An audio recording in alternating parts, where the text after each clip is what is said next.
Comrade betrays his boss, admits Barrack's order to sabotage America. Former Obama administration National Security Council cybersecurity coordinator Michael Daniel dropped a bombshell on D.C. and Obama last week. He stated that a stand-down order was given to counter Russian cyber attacks during the 2016 election.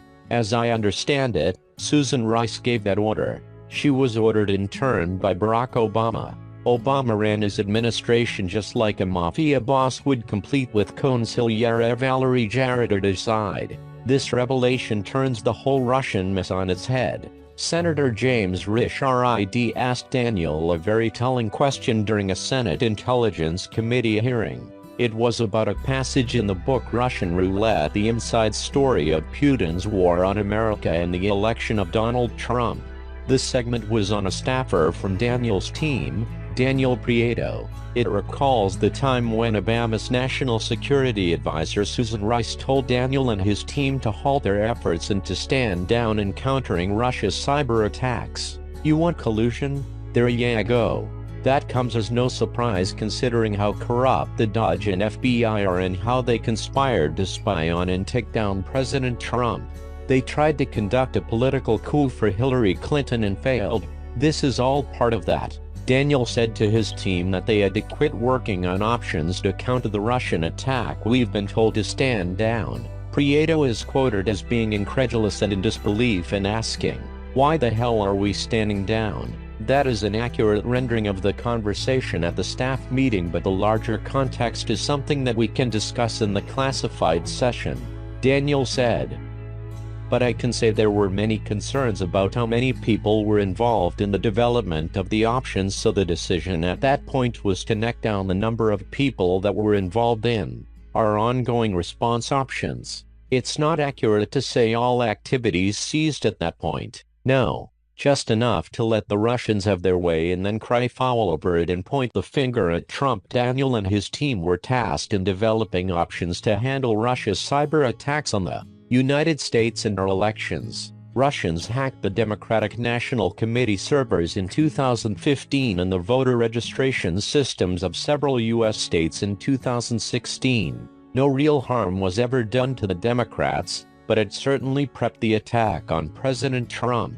It is widely held that the Obama administration failed to adequately piece together intelligence about the Russian campaign and develop a forceful response. Senator Mark Warner DVA, the ranking Democrat on the panel, said in an opening statement that we were caught flat-footed at the outset and our collective response was inadequate to meet Russia's escalation. Really? That's the best you've got? Because it's your job to not get surprised by stuff like this. That conclusion was reinforced by another witness, Victoria Nuland, who served as Assistant Secretary of State for Europe during the Obama administration. She told the panel that she had been briefed as early as December 2015 about the hacking of the Democratic National Committee, long before senior DNC officials were aware of it, and that the intrusion had all the hallmarks of a Russian operation.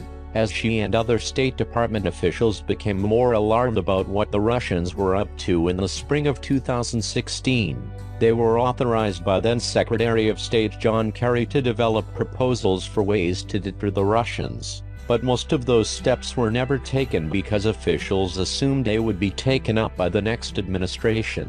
"I believe there were deterrence measures we could have taken and should have taken," Nuland testified. "It was a setup. We know for a fact that foreign agents hacked Hillary Clinton's emails. They won't tell us who exactly, but it is a good bet that Russia, China, Iran and North Korea all got a look-see, and the Dems seem to have been fine with that. It went towards their greater good. All of this was laid out as an elaborate trap for Trump and it failed spectacularly. But they are still trying to sandbag him with Russia. If there was real justice here, Obama, Clinton, Rice, Kerry, and others would all be prosecuted for trying to overthrow our government and all the crimes that go with that. But here we are. I fervently believe that Obama has been involved in all of this mess from the beginning. Both Republican and Democratic senators investigating the Russian interference in the 2016 elections joined in the criticism of the Obama administration for failing to do more to stop